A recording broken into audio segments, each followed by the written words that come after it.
Welcome to Relationship Renegades on Fun for Life Radio. I'm one of your hosts, Rachel Brooke Smith. And I'm your other host, Emilio Palafox. And Emilio has a really fun, sexy, raspy voice today because he lost his voice at this really cool retreat he was at. I've actually just decided to have this voice, change it up a little bit. Yeah, for the radio especially. Yes. Yeah, this is my radio voice. Yeah, I went on a long retreat and this is what happened, so bear with me, guys. But we have some really special guests today. It's a pretty special episode. Because we're interviewing my parents. They're really, this is really special for me. And I said at the beginning of the episode, I'm probably the most anxious, excited, nervous about this one because I have such a special relationship with my parents. And I know today's episode is going to be so incredible. So definitely keep listening all the way through. So, Mom and Dad, Dr. Chris Smith and Tracy Smith, welcome to the show. Thank you. It's exciting to be here. Yeah, thank you very much. So maybe why don't you go ahead and introduce my mom? Yeah, absolutely. So we feel that these are relationship renegades for various reasons, which we'll be getting to let you guys know in here on the show. But to start off, we got Tracy Smith, the one and only Rachel's mom. Yes. Thank you so much for birthing Rachel into this world. And in addition to being an incredible mom of 5, Tracy is a registered dietitian and currently studying in an oncology nutrition program with an emphasis on the metabolical approach to cancer and an adjunct to the standard of care treatment. Really exciting things. I can't wait to break into that here in a bit, but welcome to the show, Tracy. Thank you. And thank you for birthing me into the world, Mom, and being just, the best mom a girl could ever ask for. And also to my father, Dr. Chris Smith, who is an MD, is the director of the Stereostatic Functional Epilepsy Fellowship Program and co-director of the Neurosurgical Oncology. Excuse me, these are big words that my dad is really good at saying. I actually remember, side note, visiting my dad in the hospital when I was younger, and there was this moment when I just looked at him and I was like, what language are you speaking? Because it was all obviously medical language. And so continuing on his intro, Dr. Smith has over 20 years of experience in the comprehensive management of brain tumors and the surgical treatment of epilepsy. His philosophy of care is to treat his patients and their families as he would want himself or his family to be treated. Dr. Smith's own father had an aggressive glioblastoma and was treated at the Barrow, ironically enrolled in a prospective clinical trial that Dr. Smith wrote and directed. We're going to get into this in the show. It's a really interesting, amazing story, actually. And he helped treat and care for him, which had a profound impact on how he proceeds with discussions regarding the plan of care and treatments with the patients and their families. He's a firm believer in educating and treating with a holistic approach to include precision metabolical therapy. He believes in limiting toxicity of therapies as much as possible while still controlling seizures or tumor growth to optimize quality of life for his patients. So, with that and so much more, welcome to the show, Dr. Chris Smith.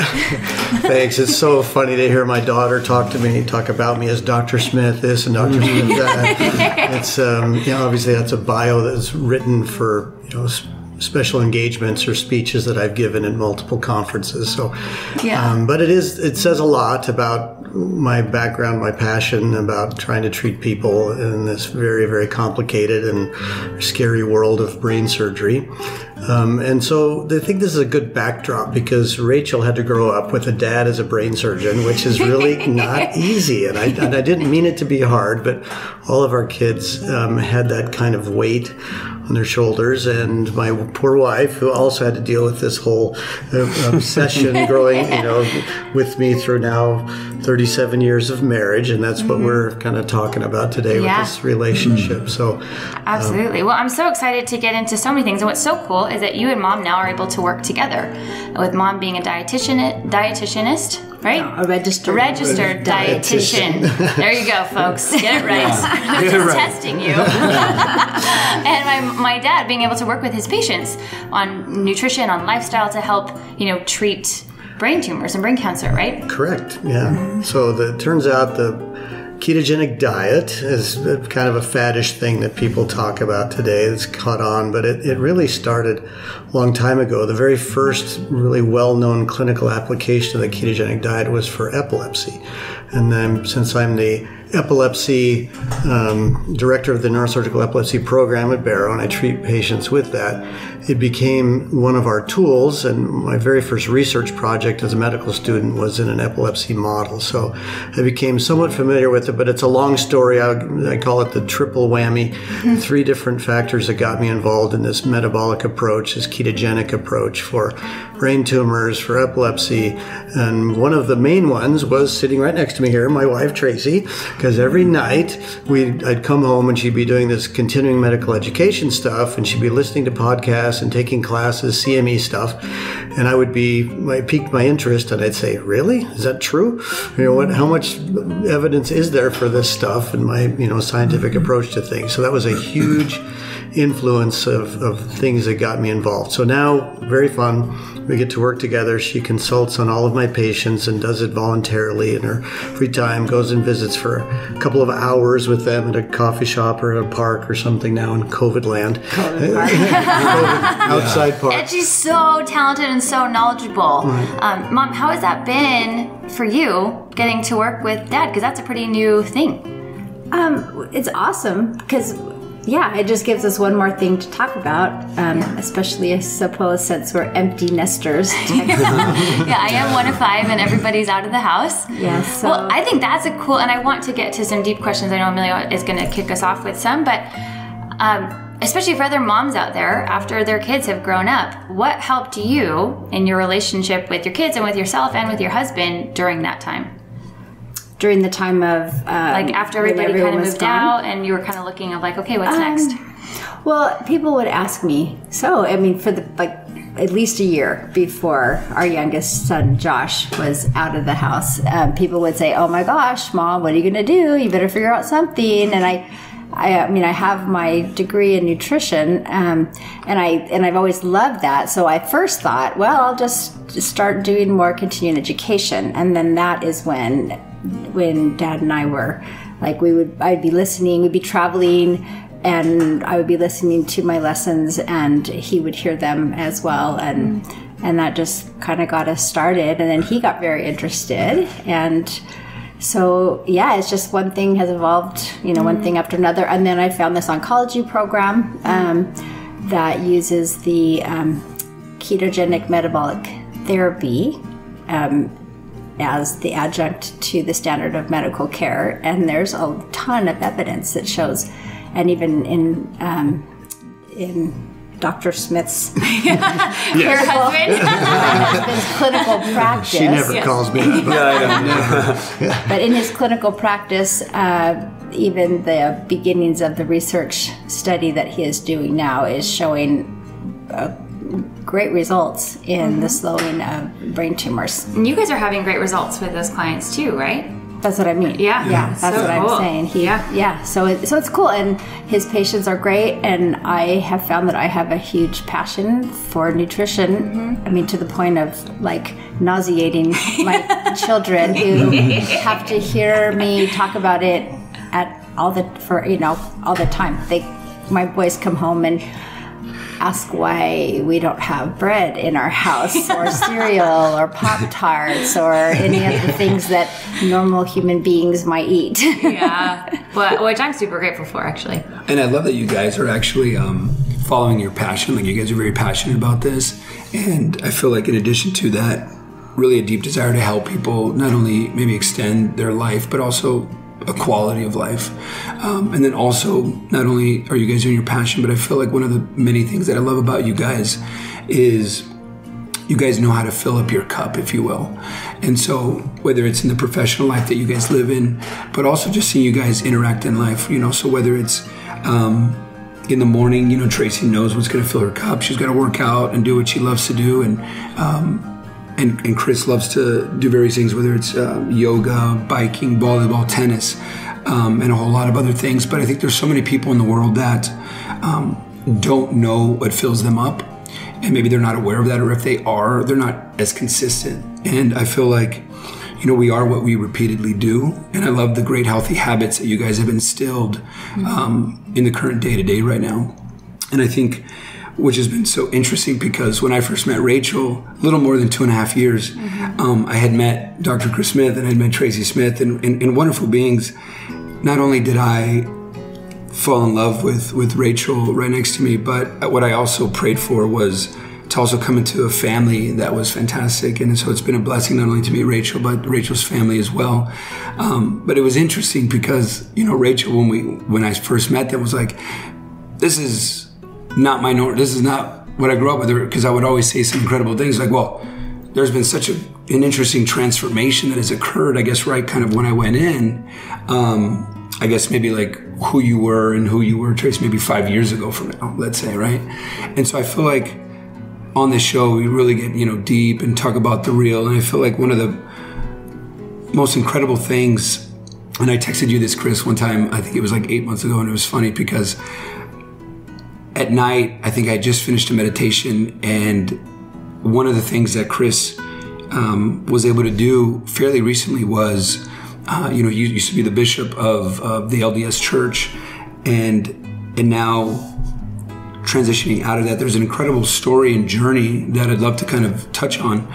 But to me, at that moment after the meditation, I was really thinking like, wow, your world and all of the worlds of you and you, Tracy, and everybody must have been shaken so much. And that's a big, big, big thing. And I feel like there's so many life events that happen in today's world, and we get to choose how we show up. And I think you guys have shown up in such a great way. So I honor you all for that. But I'd love to kind of dive into that and just kind of tell the audience listening right now, how was that? What was the tradition and transition like? Because I feel like there's a lot of, can be a lot of chaos and reorganization. I think if anybody listening, really, it's like that people can still, what I've been looked up to my parents so much that you can still love each other regardless of differences of beliefs or opinions about lots of different things, and I think I've been I just admire that so much in you guys, and to other couples out there that might be struggling with that, or families that might be struggling with loving each other or accepting each other even though they might believe different things, whether it's politics or religion or food even. What has helped you guys in this, understanding that you might have different belief systems about things but still able to love and accept each other? Well, this is a huge topic. Yeah, long story. Big question. Yeah. Emilio opened up a big can of worms. That's what we do. We're going in. Renegades. Going in deep. Yeah. So yes, I was born and raised in an LDS family, and my father was. He was my father, he was my bishop, and he was my dad, my boss, meaning that, the three things. And I worked for him, I respected him, loved him, and it's interesting because he came from an alcoholic abusing family, ran away from home at 16, and he joined the LDS Church because my mother comes from pioneer stock and life, 4 generations of Mormons. LDS and Mormon means the same thing. So I grew up really understanding that my father's life changed for the better because of adopting a religious belief system and a way of life, and had mentors and friends and role models that helped him to overcome his father's problems. And it's true. All of that's true. And I really respect the LDS Church for the teachings of family, and it molded me into who I am and what I became, and gave me a wonderful opportunity in life to become successful. And I think and both my wife and I, we met each other at Brigham Young University. It's a classic, Mormon story of meeting in a college, freshman chemistry class, and, and everyone. And if you understand, the LDS Church and philosophy, you marry young, you have lots of kids, and we followed all of that. We were a very, classic LDS family, and we were happy. And not that I was unhappy in any way. It was a good life, and but there are certain things about religion and religious dogma that has positives and negatives, and part of what I've understood to be some of the baggage of a strict religion is this idea, and it's even taught as a Mormon doctrine, is about becoming perfect, even as your goal is to become perfect. And I struggle, and both of us kind of struggle with this perfectionism, and it's actually taught as part of the doctrine as to become perfect, even as your Father in heaven is perfect. And I took that literally. I really did. I thought that becoming a father figure is a training to become like Father in heaven, and as I became, I went on a mission to Switzerland. I learned German. It helped me to, do lots of things, to work hard and to become a better student, and I succeeded and became a successful medical student, and then became a neurosurgeon. All of this kind of driven into this concept of perfectionism. And side note, real quick too, you went on a mission for 2 years away from Mom. Yes. So you guys were apart for That's 2 right. years. We were apart. You couldn't even talk on the phone, right? You had to write letters to each other. The real letters. Yes, Real letters. Not emails, not text anything. messaging. We actually talked 3 times in the 2 years. Wow. And you dated other people, right? Like you said, like you could date other people. Yeah. But I also remember you saying, but nobody was your dad. No, nobody was Chris. We fell deeply in love as freshman, sophomore medical students.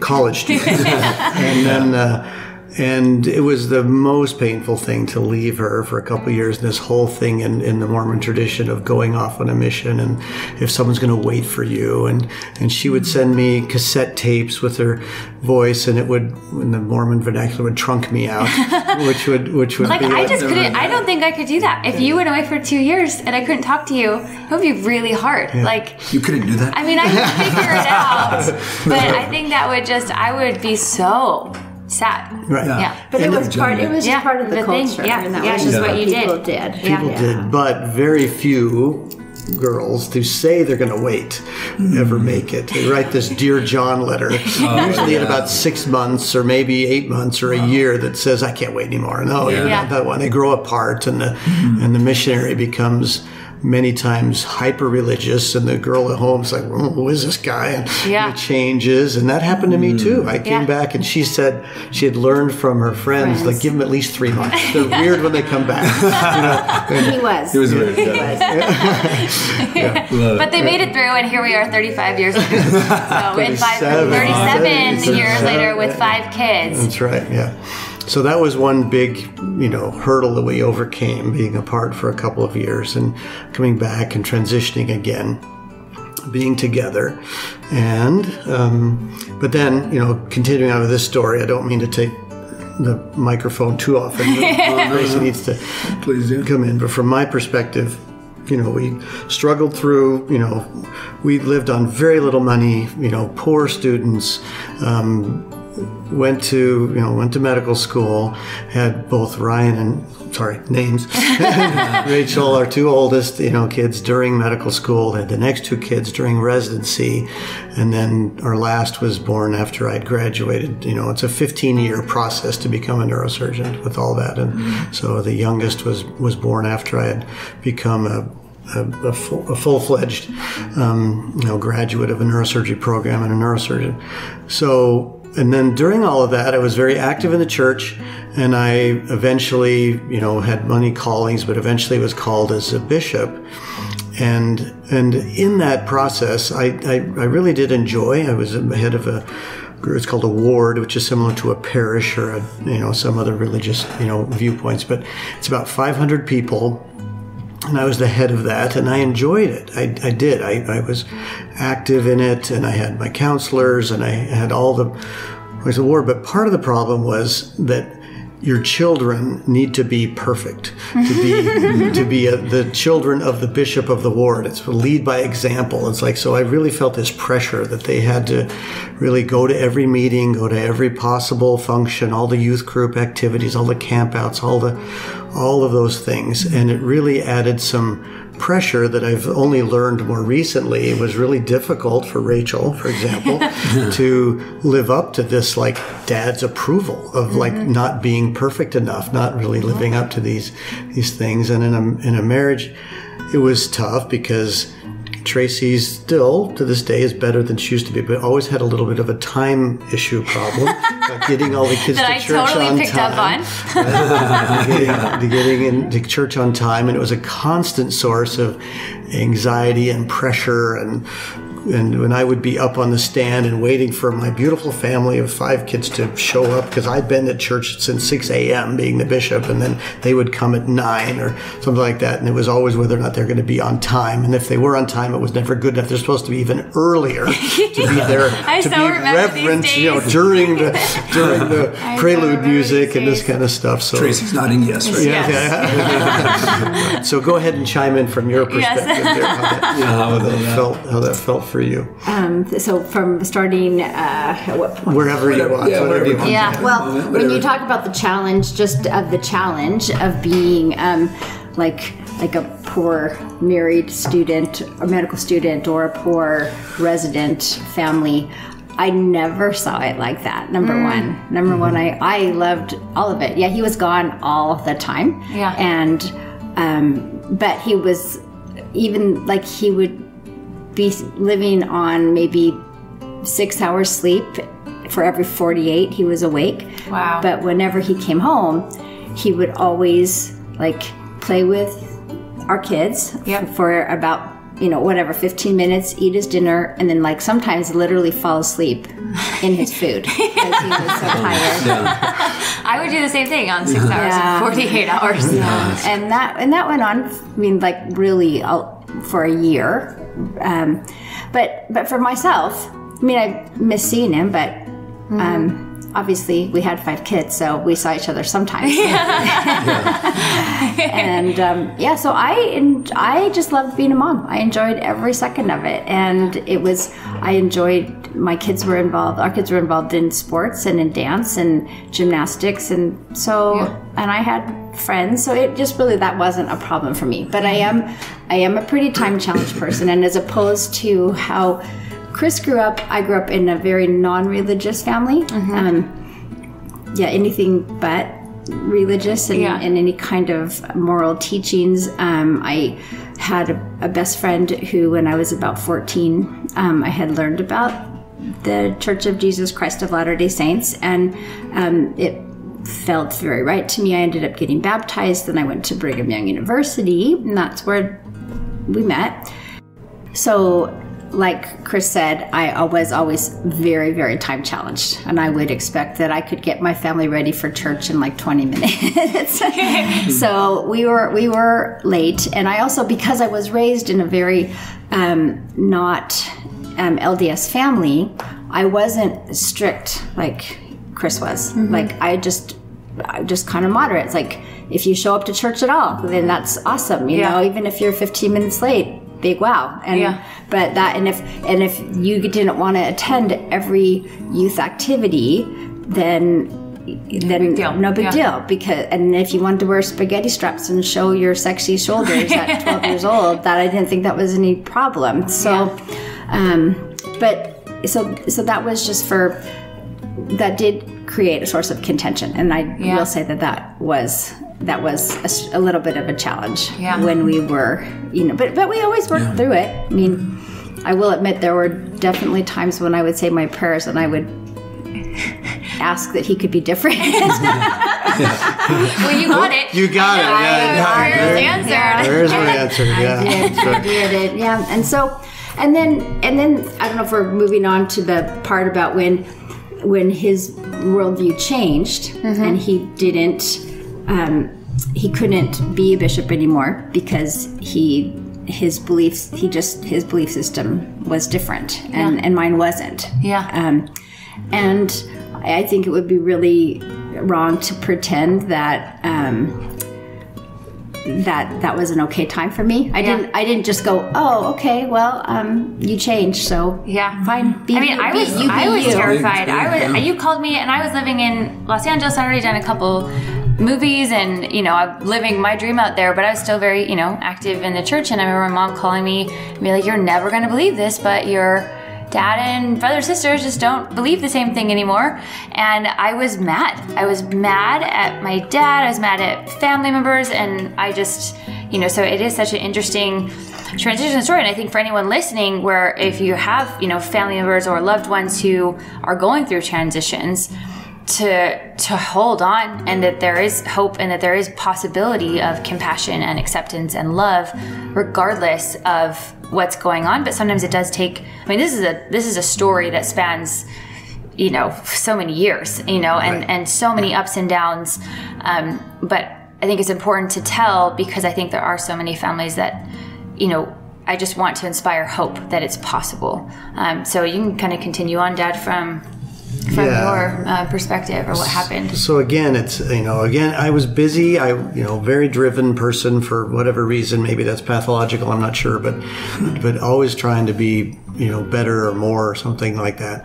And so the story, you know, goes along as my oldest son also went on a mission, but when he went, there's been a lot of, you know, education that he got, and he went to Sweden, which is interesting as my family's heritage on my dad's side comes from Sweden and Finland, and thought that was great, and he was doing fine, but when he came back, he came home with lots of doubts rather than strengthened testimony like I did when I came back from my mission. I thought for sure, you know, this would somehow I'd convince him it'd be okay, but long story short is he had lots of problems, and the question was the dogma with the theology, with the origins of the church. And at first I thought I would just convince him, because I convince people of everything all the time, every day. and it just wasn't working. And we got into lots of arguments. They got kind of heated, and you can imagine that when people talk about deep-held religious beliefs, that you can get emotional about it, and you can get irrational about it.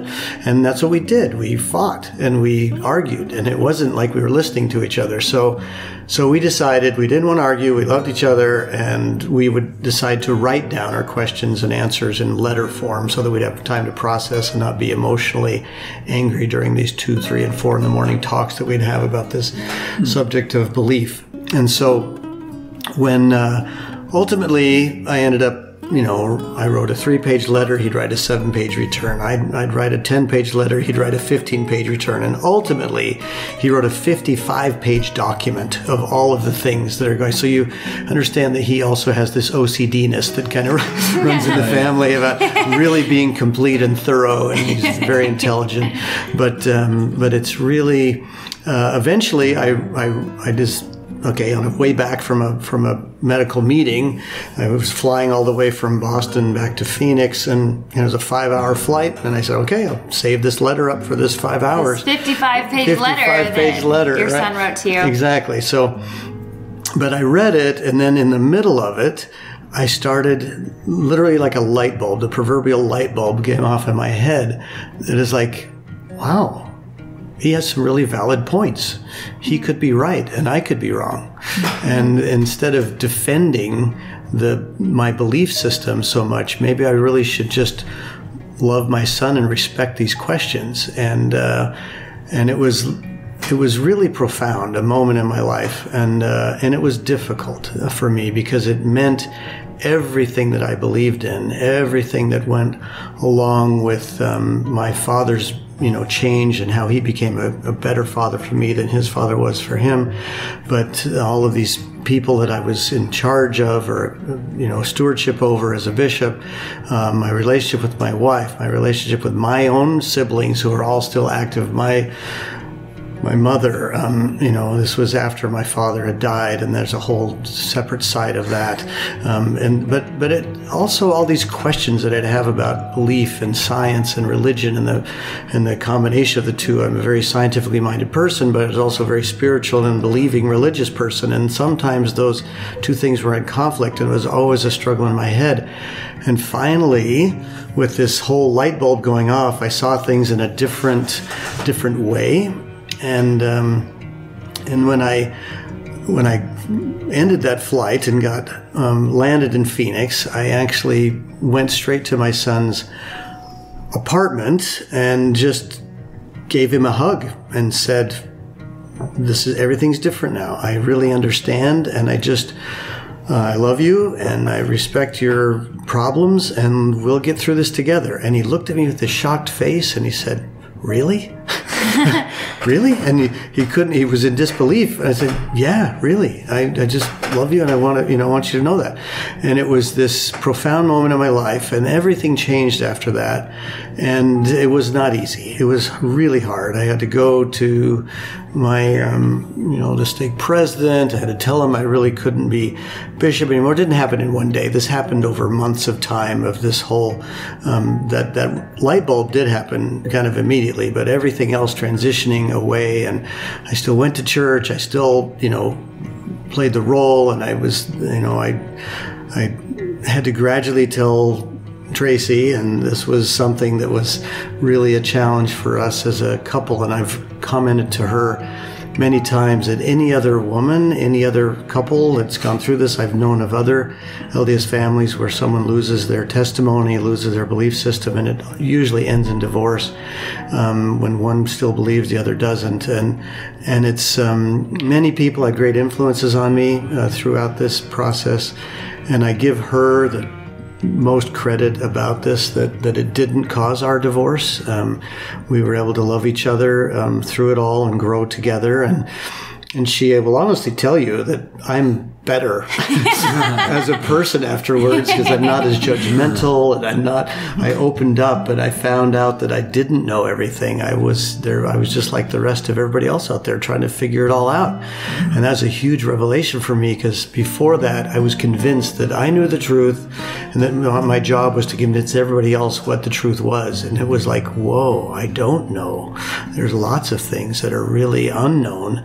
And so it was a real revelation to me, and caused me to open up and really search and question everything now from a new. And I had to have people kind of who knew me before and knew of me, and especially my wife, about how life was very different after not being so convinced of a all-knowing dogmatic truth anymore. So anyway, it's a huge problem. I'm like, get emotional about it, because I'm just so grateful that you guys were able to stay together, and still, I've just seen this, just transformation that happened, and the hard times that you guys both went through and that we all went through as a family. But like my dad said, I feel like our whole family is so much closer now than we've ever been. And I've been able to, and I've said this on previous episodes, I never necessarily felt comfortable talking to my dad about some things.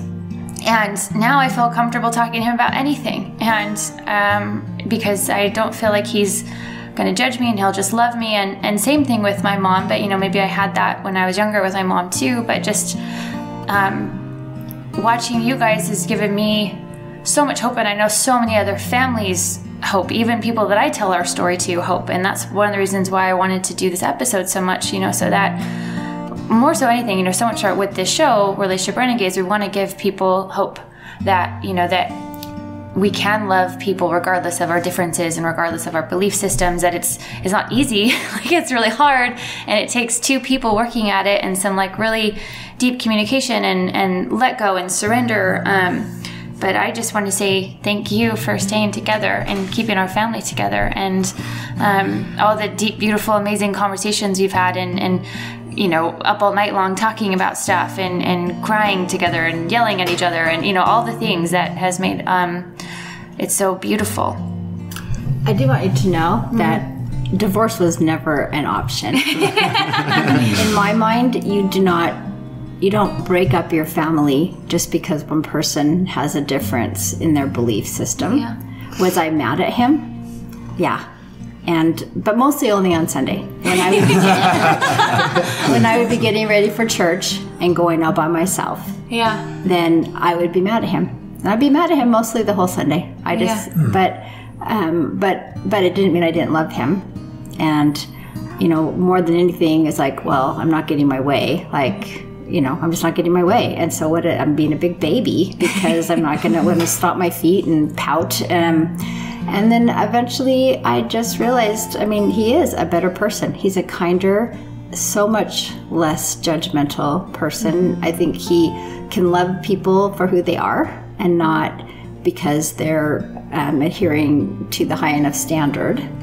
And so, again, too, I think it took a lot of prayer on my part, to let go and just to be okay. It was a process. It was probably years, but I always loved you, and it was never ever an issue of like this could end our marriage. I mean, if 15 years and 7 years of a hard residency was, if that didn't break us up, it was not going to be because of this change in his viewpoint.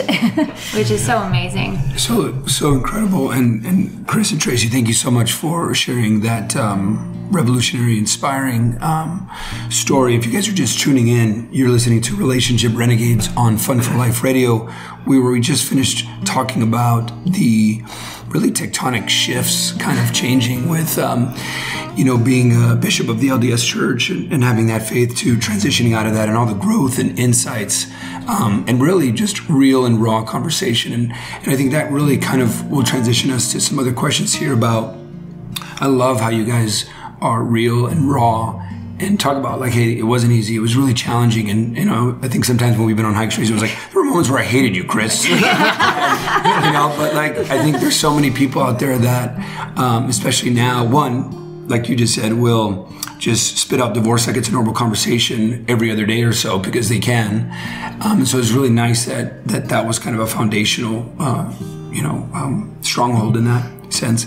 But also, there's so many people out there that hide, suppress, and deny certain things that are happening. And whether it's immediate or a little bit later when you guys are maybe open to, whether it's with yourselves or your children or friends, I love, for what I've witnessed, it's been this sharing of the good and the bad, and it's been sharing of just the raw and real. So I really respect that, and I think something that Relationship Renegades, we really encourage to not keep anything down, but to talk openly about it because, if it gets shunned down, then, things can explode down the road.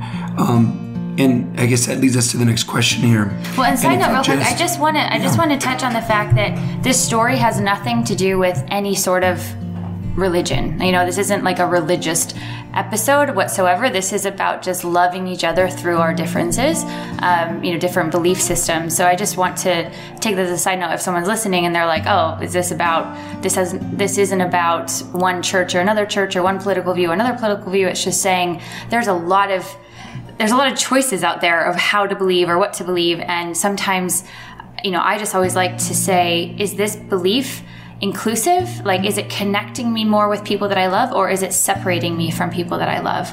And what I feel like I've learned from your guys' story and your example, because we've talked a lot about, we don't necessarily learn from the words we're taught. We learn from what people actually do.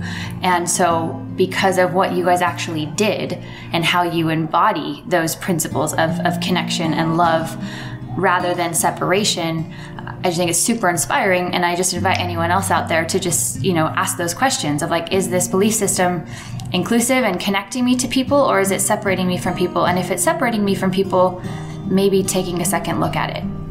Yeah, absolutely. Wonderfully said, babe. And I think if you guys are just tuning in also, we're going to be talking about Chris and Tracy's favorite finds recently. I'm sorry, we're going to first start talking about rapid fire questions so that you can get to know Chris and Tracy here in a few minutes. Yes. But before we go to the rapid fire questions, favorite finds, by the way, is towards the end of the show. So if you want to learn about that, stay tuned for that. But before we go to rapid fire, I think one thing that I want to ask, and since I asked you first last time, Chris, I'll ask Tracy this, and it's really for both of you, but maybe Tracy, you can answer this first.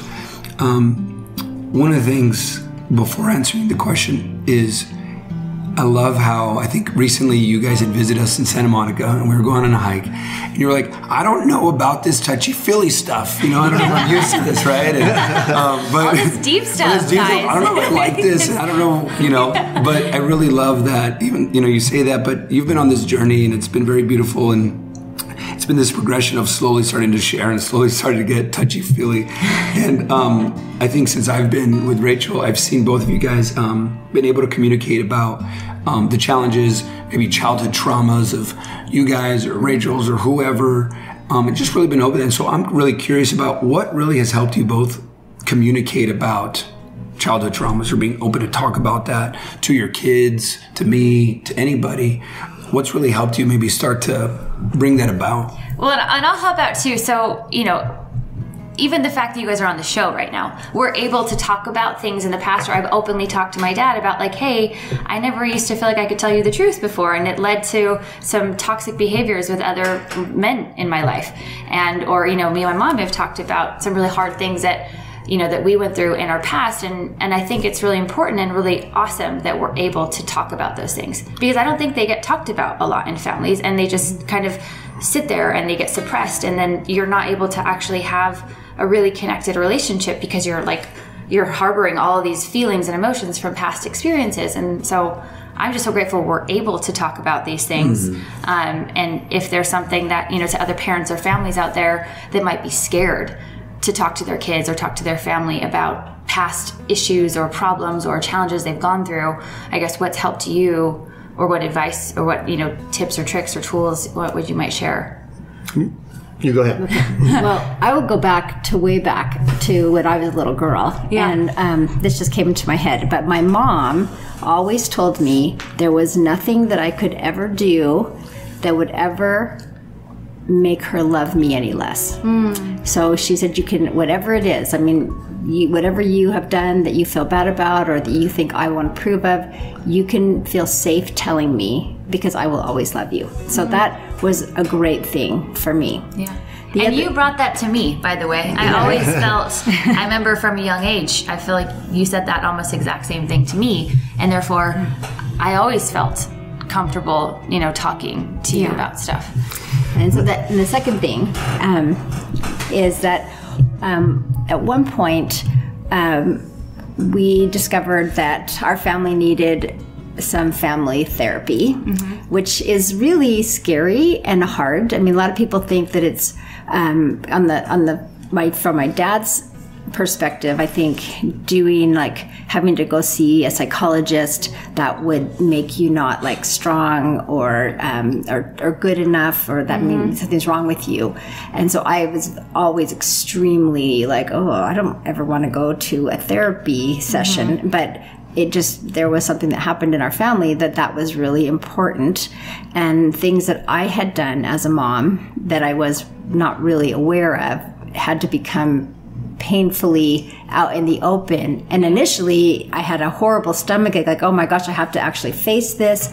And it was like scary and hard. But then once it was out, I was like, oh, okay, well, nothing really changed. I mean, it's not like my arm got cut off or something, you know, and then it was just out in the open, and then it was freeing and it felt okay. So, and I think generally I'm probably not, I don't hide things that well. I mean, that much. Certain things. I have some issues. Have a filter sometimes. Yeah, I don't. I can say things that maybe I shouldn't. But I think that's huge. Real quick before you come in, Dad, that you were open enough to going, and I think that the concept of therapy in general is much more accepted now than it used to be. But you're right. When we talk about hard stuff, it's like that pit in your stomach comes up. But I feel like what I've learned is like the more I can face that, the more I get comfortable in the uncomfortable. Like that's when like a lot of beauty and actual love happens. Yeah, I have a lot to say about all those things. My family growing up, we didn't talk about things. It's part of this kind of religious background that is things are, you know, not talked about. We never talked about sex. We never talked about, you know, feelings like that. I felt my parents were loving, but there was always this conditionality that was I really meeting up to all the expectations? I remember, you know, coming home from dates and having my dad waiting at the top of the stairs, wondering if I'd done something I shouldn't have done. You know, this kind of things that just all parents and children, teenagers go through that. I'm sure it's not abnormal, but it was clearly something that I felt I had to earn, you know, their love and trust somewhat, which is hard. But the issues of, you know, trying to not be so judgmental and all that didn't come easily for me. I think it was later I got a good example from when I went through this transition of faith. It was really my chairman, I'll give him credit for this, one of those famous neurosurgeons in the world, and he knew how strong a belief system I had, and there were other, even LDS residents who trained under me. I kind of had this little clique, and I was kind of their mentor and their leader as a teaching, neurosurgeon in a residency program, and I had to go in and tell him that, like, I didn't believe anymore, and he knew this was earth-shattering because I had actually tried to convert him. I gave him a book of all this stuff. I mean, he's like a second father to me. But when I told him this, the very first thing he told me was, just because you don't believe anymore, make sure it's still safe for Tracy to believe. And I looked at him and puzzled, like, I thought, because obviously he had a different belief system than me. He's a purely scientific guy, and had his own spirituality, but different. But he really thought immediately of our relationship with my wife, and about making sure it was still safe for her to continue to believe just as she did, even if I didn't. And that was tremendous advice for me. And I really had never thought of it that way before, but it really opened me up that, like, and I still had friends. I had lots of my closest friends still to this day are still members of a church that I no longer believe in its foundations of, but there's great qualities and great teachings and great examples of families and humanity, and it's just opened me up to understand that there isn't one single person that knows everything, and there's good in lots of things, and you just seek out the good. And in a family, it's can be all good as long as everybody can feel safe in believing and talking about things that are important to them.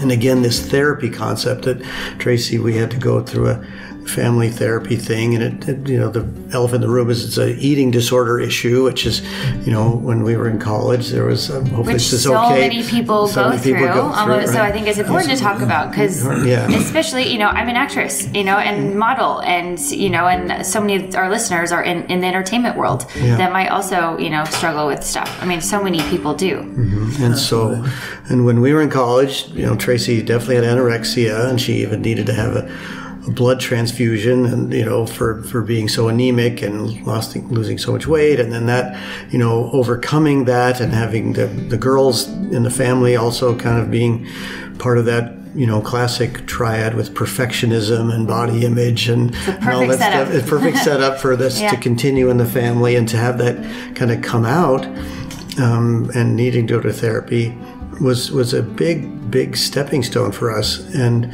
for me personally, in medical school training, I had to go through a whole block of psychiatry, and part of that block was doing group therapy sessions. And I kind of came away many times. I said, I think everybody should have therapy. It's like, this is like what you should do. You got to get your stuff out.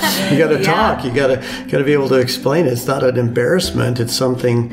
And even though I became a surgeon, which is the opposite of the touchy-feely group in medical school, but somehow I really liked the psychiatry and the psychology part. In fact, I even won the award for the outstanding student in behavioral sciences and stuff, and then the group therapy sessions and all that, which was something I was honestly kind of proud of, being open to really exploring psychology and emotional problems and all the different manifestations of mental illness, and having that be safe to talk about. And I had a whole another experience by myself of becoming psychotic once. So that was really mind-blowing, so, because of medications I was on. And anyway, it's growing pains for lots of things. And I think I love that you said safe. We've kind of, have these like 4 pillars on the show of, allowing a space for yourself and for your partner or for other people, talking about families here, to feel safe, seen, heard, and loved. And if you could just hit those 4 things, more so, honestly, like a feeling of safe. If you feel safe, you're going to feel loved. And if you have space to feel safe, then you can also probably, hopefully, feel heard and seen. And so I love that you said those words. And if you're listening right now, you're listening to Relationship Renegades on Fun for Life Radio. And this concept of that, right? That even if you have different belief systems, even if you're talking about really challenging past issues, that there's this ability to talk to each other and feel safe, seen, heard, and loved. And that takes both parties, though, because one person can do it, but if the other person doesn't create that same space, it doesn't work.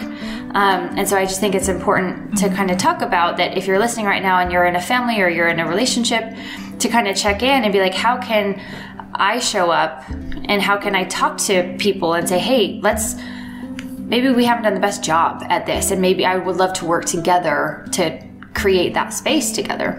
Well, I will say that I definitely was not good at this before. In fact, that exact word would come out of Tracy's mouth and comes out and says, like, I don't feel safe telling you these things. You'll come back and be reactive and get angry. And it did. I did. I'm far from perfect. And that's something that I've had to really work on, is to not have my judgmental nature and my strong views of things become overpowering and not open enough to allow someone else space to believe differently than I do or to act differently than I thought was required.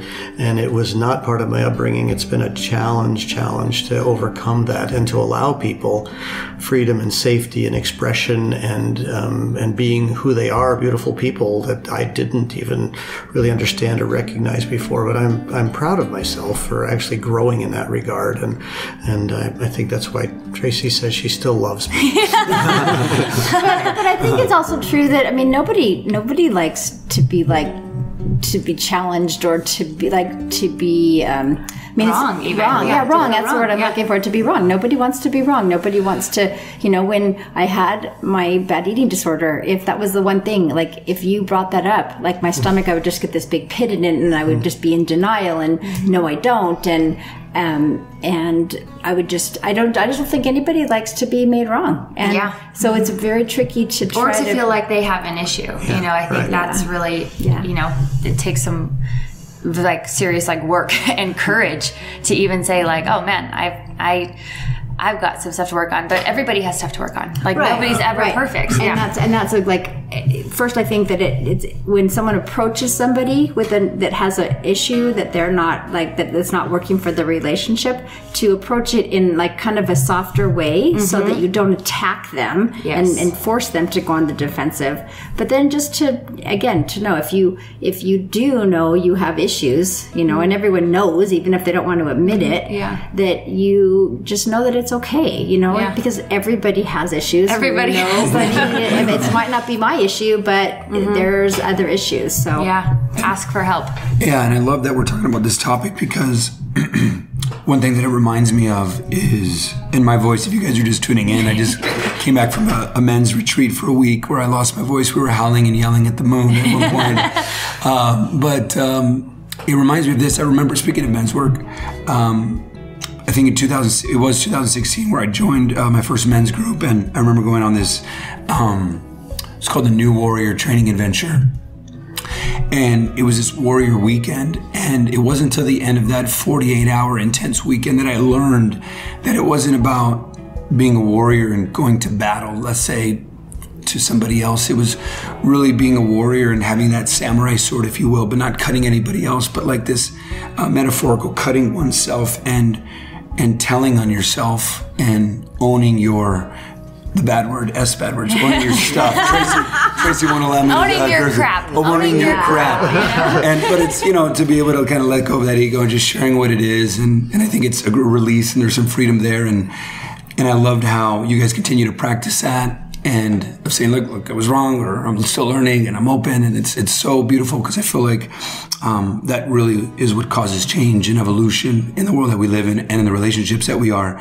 And before going to our rapid fire questions, I just also want to say that, one of the things you brought up, Tracy, about, being scared to go into therapy or anything that we're scared of, I think it's just important to know that if you're about to go to therapy or thinking about it or having a hard conversation, or just asking for help in any way, or asking for help or whatever it may be, Rachel and I always talk about, or the relationship Renegades Tribe always talks about, being brave and doing the brave thing, because it's always more scary in our heads and the stories that we create. But then, like you said, Tracy, once you kind of do it, you're like, Oh, I didn't get my arm cupped on or I feel so much better after. And so there's a freedom and there's a release and it's okay. So thank you for sharing so far everything you guys have done. Yeah, it's been so incredible. And if you're just tuning in now, you're listening to Relationship Renegades on Fun for Life Radio. We will be right back with rapid fire questions. Well, we're going to ask some rapid fire questions to my mom and my dad, Dr. Chris Smith and Tracy Smith. So stay tuned. Again, you're listening to Relationship Renegades on Fun for Life Radio. We'll be right back.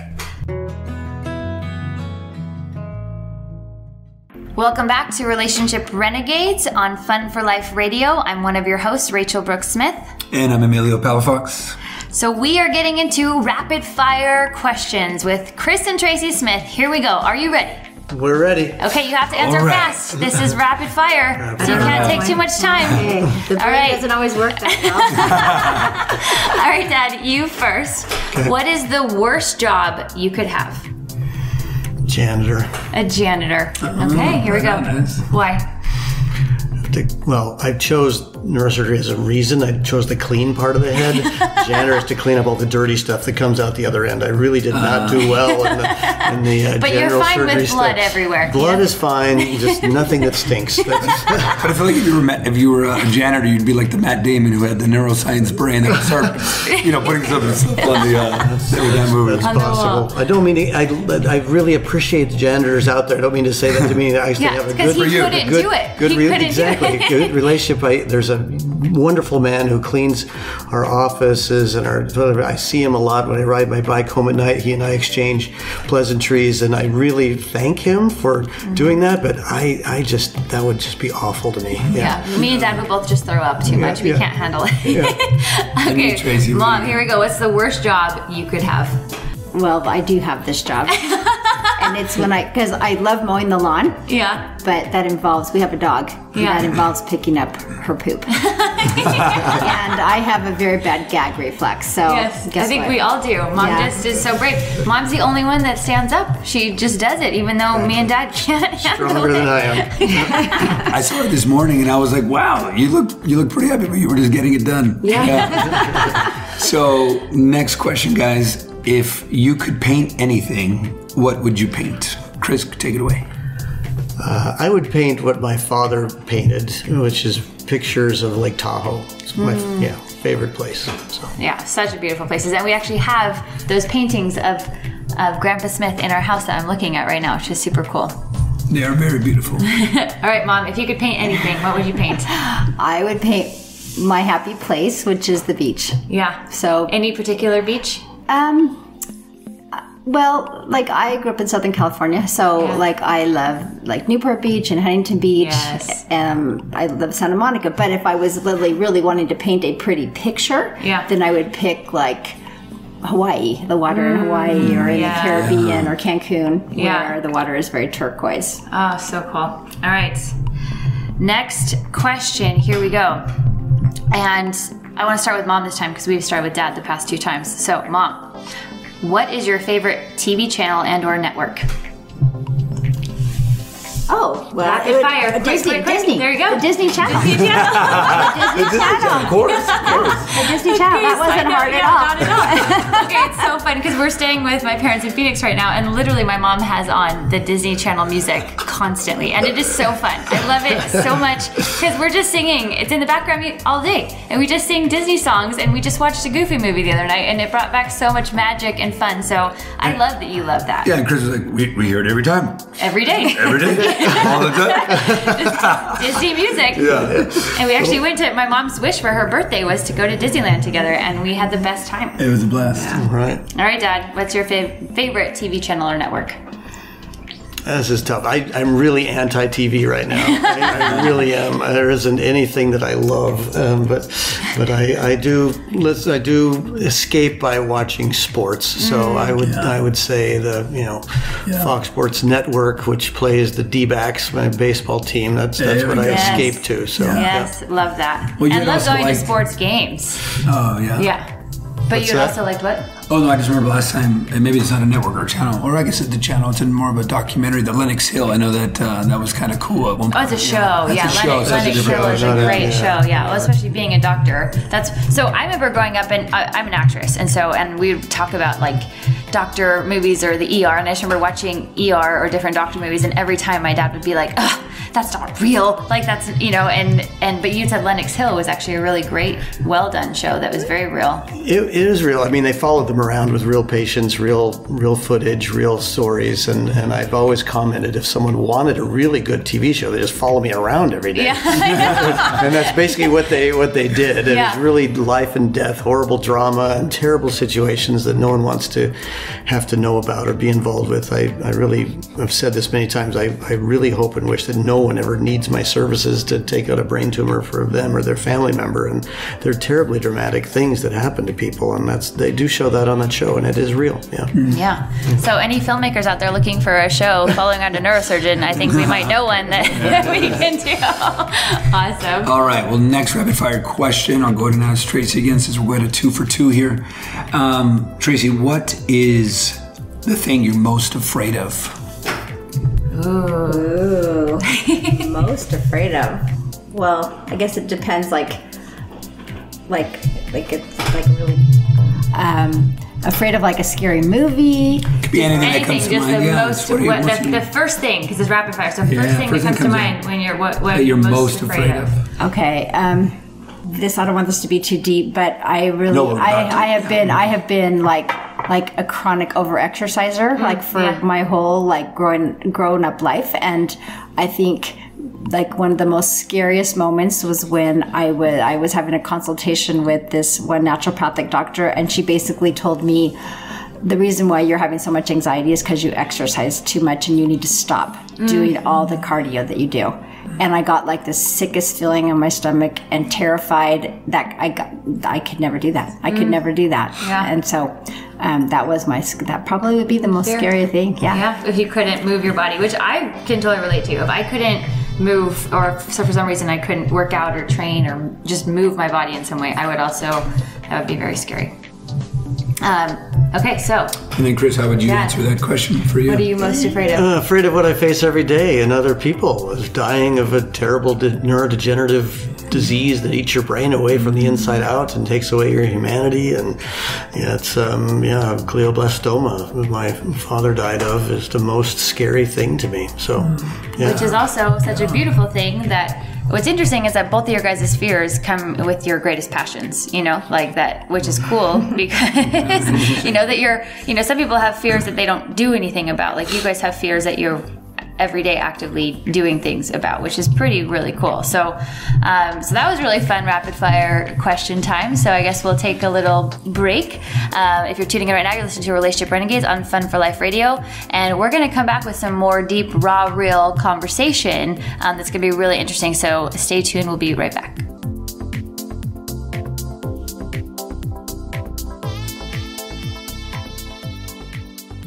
Welcome back to Relationship Renegades on Fun for Life Radio. I'm one of your hosts, Rachel Brooke Smith. And I'm Emilio Palafox.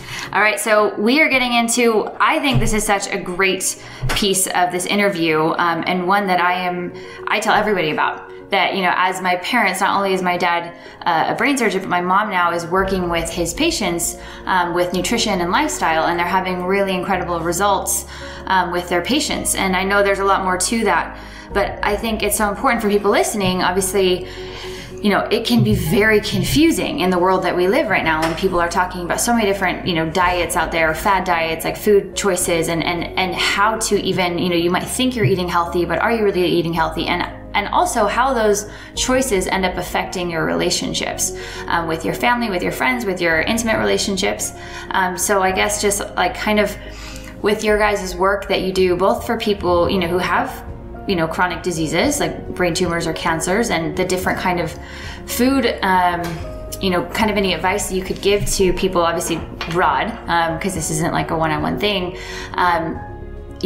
with food and lifestyle choices that you guys have seen helped people with their health and their relationships, and also people who are, just who don't maybe have a chronic disease, but just want to live a healthier life so that they can have a better relationships all around. Because when you feel better, you're able to have a better relationship. Yeah, I think right before you guys dive in, I think, one of the things about relationship renegades is that it's not only in the relationships that we have intimately, it's relationship to self, relationship to others, relationship to the world, God, source, universe, whatever you want to call it.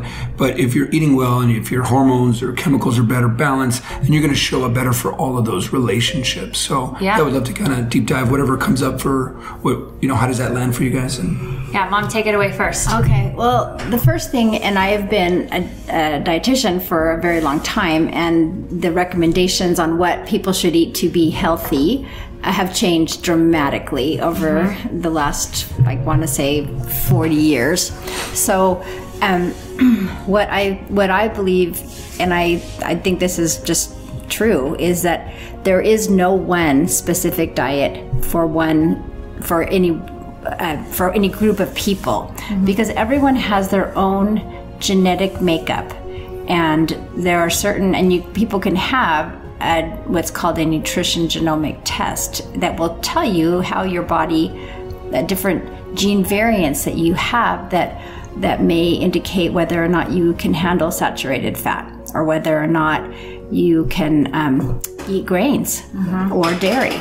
How you handle protein. If you too much red meat, for some people it converts to sugar. And I will say, just generally speaking, if in the world that we live in, we have so much sugar and so much processed food, and it's just become part of our world that everyone thinks is fine. And when you guys were growing up, when it was don't eat fat and carbohydrates were fine, Rachel came in and literally, I remember this moment, asking for marshmallows for breakfast. My kids had Captain Crunch and Cinnamon Toast Lucky Charms, and that's because it was low fat, and that was what was good. But now, over the years, if you look at the health trends, the Americans are much less healthy, a lot of obesity. Which then translates to type 2 diabetes and hypertension and heart disease. And my strong feeling is that if people, just in general, just cutting out processed foods and simple sugars would make a big difference. But in the work that we're doing right now, because it is with brain tumor patients, there is a lot of evidence that shows that, just simply speaking, tumors live on glucose.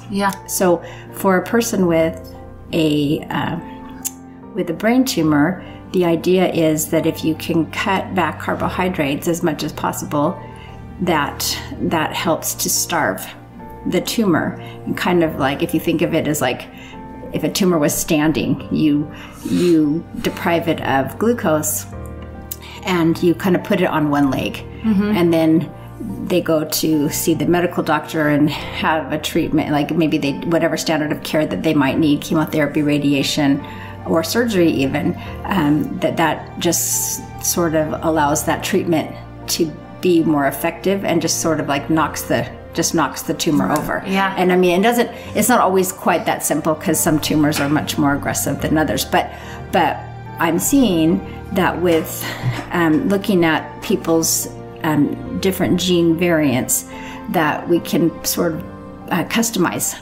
a person's, what diet will work the best for them, to try to get them into the state of ketosis, and bringing the blood sugar down. So, but that doesn't mean that everybody needs to be on a ketogenic diet, right? Because it's just so different for everybody. Well, and I'll say, I think it's so cool.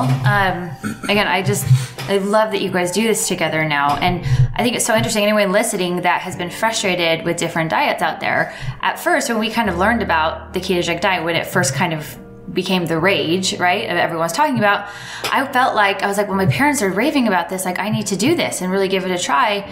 And when I first started the ketogenic diet, it was very challenging for me, and there were certain times that I was like, oh, I love this, the intermittent how I feel when I'm intermittent fasting more, and that was the really thing that helped my gut issues.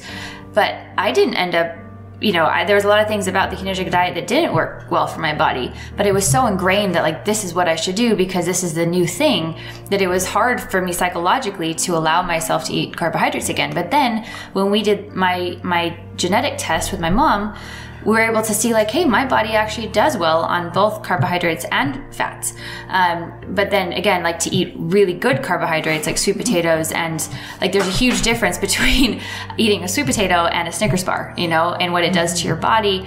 And so, but what I love about this is it takes the guessing out. So if anybody listening is frustrated with their health or their fitness, I think it's really awesome that there's tests out there now that you can get your specific and like basically altogether just personalized nutrition, personalized healthcare is, I think the future of where it's at.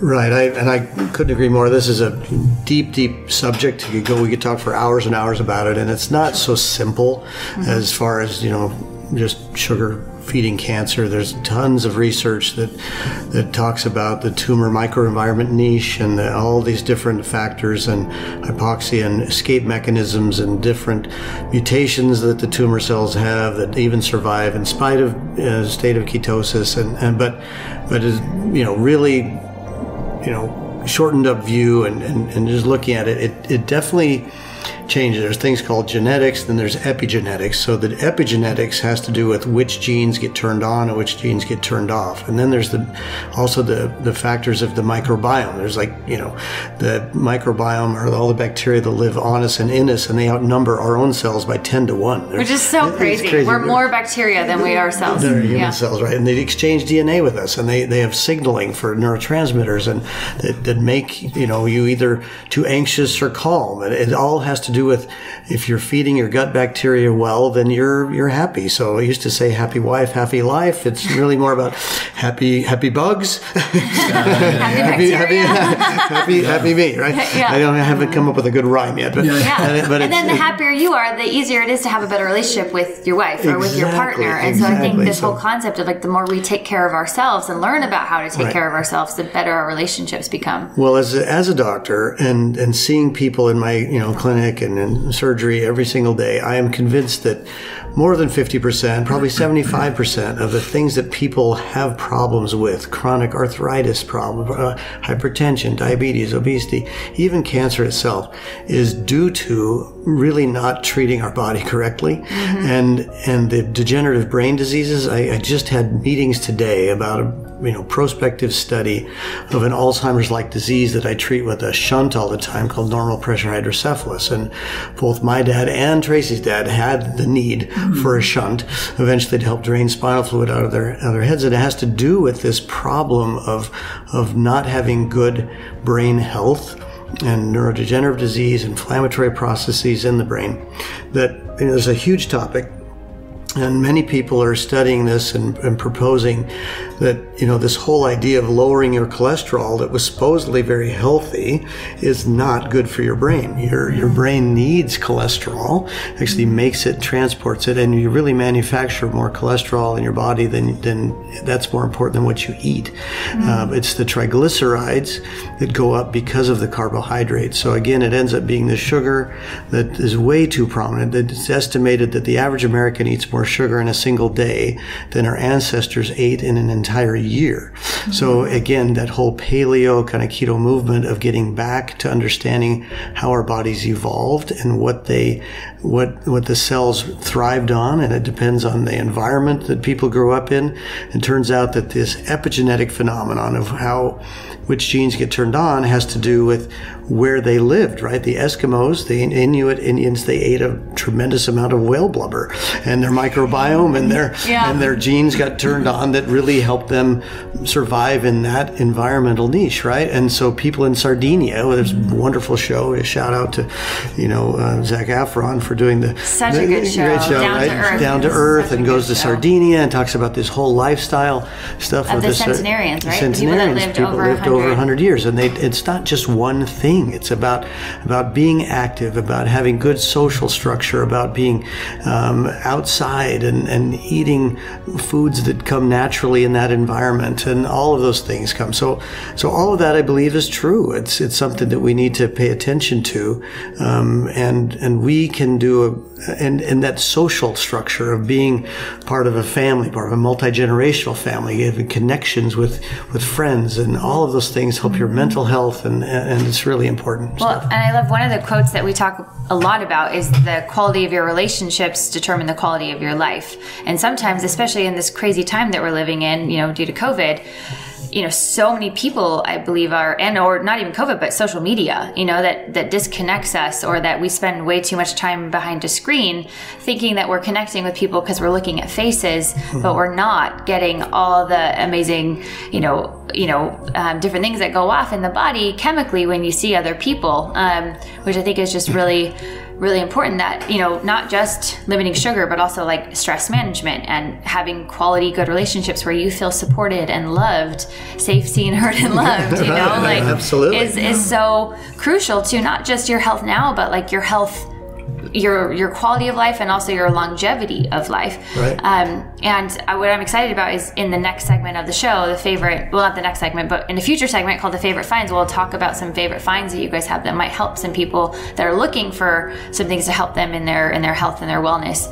Because it's not easy and it's really confusing. You can go to a store and think you're drinking a green juice, but it's packed full of sugar. From a dietitian standpoint, like, what would you say about, I know this is a random side topic, but I think it's interesting because a lot of people get confused of like, well, I don't think I'm not eating sugar because I'm not eating candy bars, but that doesn't necessarily mean that you're actually, not eating sugar. Right, because sugar is in like almost everything. Sugar's in ketchup, That you really have to like read labels if you're buying food that has a label. Yeah. But in reality, we should really eat more traditional foods, and traditional foods didn't really come with a label. Yeah. So that's so great. when you eating just the plant, there's so many plants that we could be eating, but that we're not. Like, I can't remember the number of different plants that are available to eat. It's like, way in the hundreds. And generally speaking, at least Americans eat like 5 or 6 different, and they're like potatoes and corn, and not green vegetables that are full of the plant phytochemicals or phytonutrients that feed our gut bacteria, that make that more healthy. When you eat sugar and processed foods, that really just feeds the bad gut bacteria.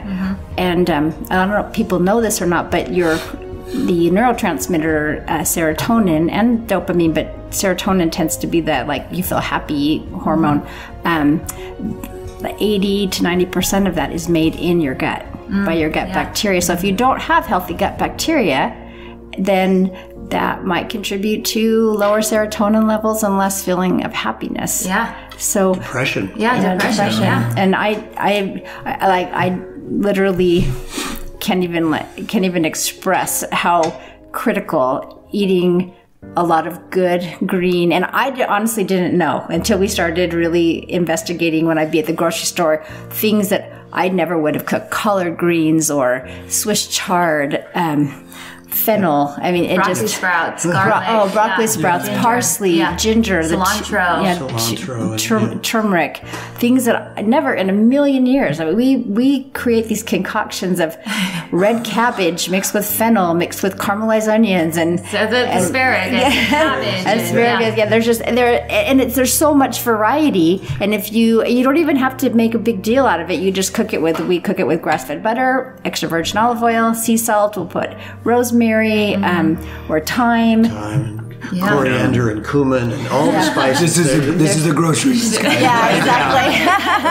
It is true. Yeah, but doing that I feel like goes a long way to promoting health. Yeah, big time. And sometimes people will, and as an ex-sugar, I am a total sugar addict person, and it's like crack cocaine for my brain. Yeah. And it took me a really long time to get to not do that anymore. But and so for people it's kind of scary to say, oh, sorry, you can't have ice cream anymore, you need to stop eating those chocolate chip cookies, but if at least you can try to fill up most of the space with healthy plant food, then at least you're getting all the nutrients in. That and there's so many healthy options out there. There's so many different like kinds of, whether it's monk fruit or erythritol, or like we could talk for a whole episode on different healthy desserts that you can make. So it's like there is hope that you could. I mean, you should. There's a way to eat healthy and love what you're eating, and I think that's really important. I think that's the biggest problem. Whenever I propose this to my patients, say for a newly diagnosed brain tumor, and I tell them that they need to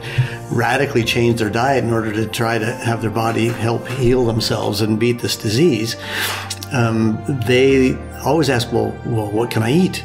And it's always about thinking about what they shouldn't eat instead of really embracing what you can eat and you should eat that you haven't even been exposed to yet. People think it's going to be so restrictive that they're going to have only like 3 things they can eat. It's the opposite is true. It's so many more things that are available for a wide variety of foods. And I'll give a plug for a great book by Dr. William Lee called Eat to Beat Disease. And he has this program of at least 200 preferred foods on a list that you're supposed to pick from all the time. I want you to eat about 10 different vegetables every day and all these different things that happen. And there's so much more variety of foods that I never ate before. And I find the food to be much more delicious and exciting. And it's been a big part of our marriage, honestly, is that I never used to help cook at all. And now I love cooking. I even like going to the grocery store and pick out the food. We had a garden that we grew together, which is a huge thing for us. Yeah. You know, that we were gardening and learning about stuff. We're amateurs beyond belief. We learn by terrible mistakes, but it's a fun thing to do together to really embrace this idea of whole, natural, organic foods and what our bodies really were evolved to be consuming. And you are what you eat. That's a true statement. Our brain, especially our brain, is a dynamic, changing organ every single day. And literally the fats that you take in become the phospholipid membranes that your brain functions with. And the neurotransmitters that you come from your gut microbiome that are if they eat what you eat, you can't give them crap. You have to give them good, healthy substrate. You eat crappy, you'll probably feel crappy. Exactly. And I'll attest to this, like when my gut was out of whack, it messed up my mental health big time. Like my emotional health was so affected by my gut bacteria being off, and I was eating what I thought was healthy things. So if you're out there and you're struggling with that, like there are answers and there is hope and you can figure it out for sure. Like, you know, different microbiome tests or gut health tests and genetic testing, like so you don't have to keep guessing anymore. But it definitely I just think, you know, coming from, like my mom said, she's a recovering sugar addict, like a recovering gut health issues that I had, like it's possible. And you know, mental health and emotional health is so huge, especially when we're talking about relationships. And I want to get into like hormones as well for you, because especially with relationships, but I think we need to break first into the Renegade Moments. Yeah, before we break, guys, we'll be tuning in. If you guys are tuning in right now, you're tuning into Relationship Renegades on Fun for Life Radio. Yeah, I love that you guys talked about this. It's so important. One, because we are what we eat. We are what we repeatedly do. So you mentioned a whole bunch of things, physically, mentally, emotionally, in community with others. And it's so important because one thing we talk about on the show, and if you're also tuning in, guys, I lost my voice, so bear with me. But we talk about loving yourself to find your other. And that's what a lot of what Rachel and I talk about how we found each other. And one of the underlying things is that before finding each other, we really didn't love ourselves 100%. And that may sound weird at first, because if you asked me 5 years ago, Millie, do you love yourself? I would have said, what are you talking about? Of course I love myself, you know? But at the time I was in a toxic relationship, wasn't eating as healthy, didn't have healthy habits. I did, but it wasn't 100%. And I kept choosing things that would cause pain, physically, mentally, emotionally, spiritually. So if I did really love myself, I would have chosen differently. And so I think a lot of the great habits that you guys just shared is really filling your cup up, loving yourself up. So I think in relationships where you guys are at, you know, maybe just something to reflect on. You know, am I loving myself? Am I filling my cup? Are the choices I'm making really lifting up the physical, the mental, the emotional, the spiritual, etc.? So thank you so much for tuning in. Again, thank you guys for being with us today. We're going to go ahead and break here in a moment for some breakthrough moments, as we call Renegade moments. Yeah, stay tuned. We'll be right back for Renegade Moments. You're listening to Relationship Renegades on Fun for Life Radio.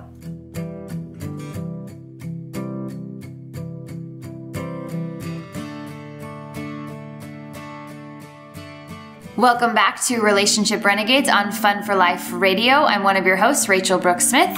And I'm Emilio Palafox. We are interviewing my parents today, Dr. Chris Smith and Tracy Smith.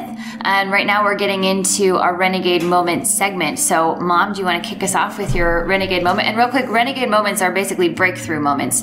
Relationship Renegades is really based on, the concept of being a renegade. And what that means is, when you chose differently, when you went against the grain, stopped repeating old patterns or, just made a different, maybe more courageous, loving choice. So, Mom, what's one of your renegade moments?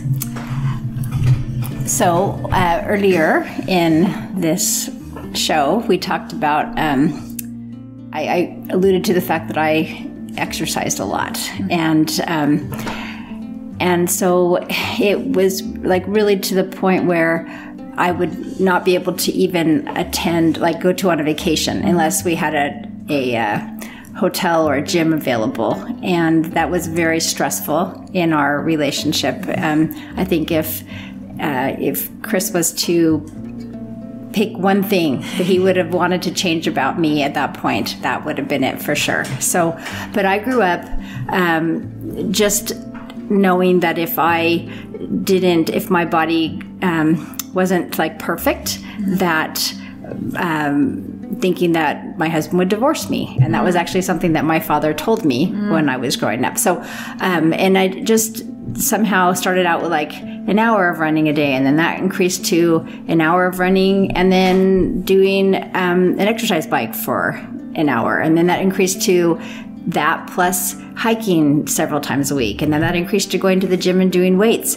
And so basically I got to this point where I started feeling anxiety, and I thought, I couldn't even get out of bed in the morning, and I kind of knew it was because I knew I had to get on my treadmill for 70 minutes, and I just couldn't face that, and it was, like I said, terrible anxiety. I thought it was more related to menopausal anxiety. I eventually had this consultation with this naturopathic doctor, and she said, it's really not that. She said, you just exercise too much. And that, like I said earlier, was like the most terrifying thing to me, because that was what I did. I was like, I had exercised excessively most of my life. And so when she told me that, I was in huge denial. There was no way. I was not going to stop exercising. I wasn't even going to be able to cut down. And then I was on the treadmill one day, and all of a sudden it was like this moment where I thought to myself, if you're exercising to be healthy, that's not what you're doing. You're totally destroying your body. You're destroying your mental health. Your muscles are breaking down more than you're building them. And it was like, okay, then just quit, stop torturing yourself. And I just stopped in that moment. And I have had to progressively slowly worked my way down, but to where it's, I'm not exactly perfect yet as far as having a reasonable amount of exercise, but I'm doing much better. And the moment was when I stopped on that specific day was this breakthrough this feeling of, oh my gosh, this feels great. I don't feel trapped. I don't I feel so good now. And I feel like I can do this. And and I didn't blow up, and I didn't gain 50 pounds, and so, so that was the thing for me, which there's nothing wrong with exercising. Exercising is healthy and great, but for me, it had become just so toxic and probably causing inflammation, doing things in my body that just wasn't good. Which is so cool, and that really is a huge renegade moment. And I too have had my own issues with that, where I've had these moments where I realized that exercise was giving me anxiety, and that's only because she learned that from her mom. That I modeled for both of my girls. They thought they weren't good enough if they didn't do what I did, and I made a conscious effort as a young mom that I would never talk to my girls about their body, or what basically we talk about healthy eating, not about eating to lose weight or exercising to lose weight, but I didn't have to, because they would just see how passionate I was about having to be this is a terrible thing to admit, but one of my kids had an accident on his scooter, and he had totally bloody knees, and I was in the middle of my workout, and I was like, "You'll be fine." Yeah. I know. Because it was that compulsive for me. Yeah. So then it just taught you that was the most important we've thing. talked a lot about that, of like, we don't necessarily learn from what people say, we learn from what we see, you know, and what we exemplify. So I'm super proud of you, Mom, for having that renegade freeing moment, and also, you know, something that I think we've talked about before that I've shared that really helped me. For anyone else that's trying to or wanting to have that breakthrough, but they feel stuck or trapped still, is this like perspective shift of like, I don't have to do this anymore. You know, like, I'm putting this on myself. Nobody's making me do this but me, and I can let go and change things and, you know, be a renegade. And, you know, something that also helped me was that, like, I don't have to do this. I get to do this. Like, I have a body, and I'm grateful for my body, and my body can do all these cool things. So I get to go dance or move or work out. I don't have to force myself. It's like, it's a gift that I get to do. So if anyone else is struggling with that, that's just something that helped me as well. So, and I also just think that, I like that you also said too, it's like you're still not perfect. You're still going through that. You're still kind of repping that, if you will, to try to get better, because it's just a journey. And the fact that it's about showing up, taking that first step, you know, keep moving forward. So if you're about to start something and you haven't, you know, it's like, I feel like it's this quote about like, change is not necessarily the hard thing or the thing that causes you suffering. It's the resistance to change that causes the suffering. That's very true. And so, you know, kudos to you to go into the doctor, hearing things out, and slowly but surely making the change and continuing. So fantastic. Yeah. And I remember when the first time, like I said, we used to have to go to a place where I had a gym. Yeah. And now we can go someplace, and with COVID, there's no gyms available. And so when we have been to Lake Tahoe this summer and also to Santa Monica, basically finding out that I could go on a bike ride outside, an enjoyable bike ride on the beach or on the lake, and like actually go, oh my gosh, this is beautiful and it's relaxing, and you still get the happy brain chemicals that I never knew that I could feel that way. So cool. Amazing. Awesome. Well, Dad, your turn. What was your renegade moment you want to share? Yeah, well, I told my first changing renegade moment was the light bulb, you know, with understanding about religion. But because I had a bit of a void, I ended up really wondering, you know, what I do believe and how do I proceed. And through influences of many people, I started to be exposed to some of the Buddhist philosophies and some of the yoga and meditation, mindfulness, all those things. And I started to some of Rachel's influence, another tennis buddy kind of got me influenced to go to my first hot yoga class. And at first I thought that was really, you know, very challenging, very different, but I really enjoyed knowing that I could get more flexible and wanted to do that. But the meditation part became interesting to me. And then I became, I would go to instead of going to church, I would go to a hot yoga class on Sunday mornings. That became my new church a little bit. And Tracy didn't like hearing that so much, but for me it was very, very important to have some connection with the people there and to have this spiritual time and this that felt very unstructured but very opening, and just it was filling something. But the ultimate moment was when I had gotten to the point where I really enjoyed it and was really getting a little bit better at it.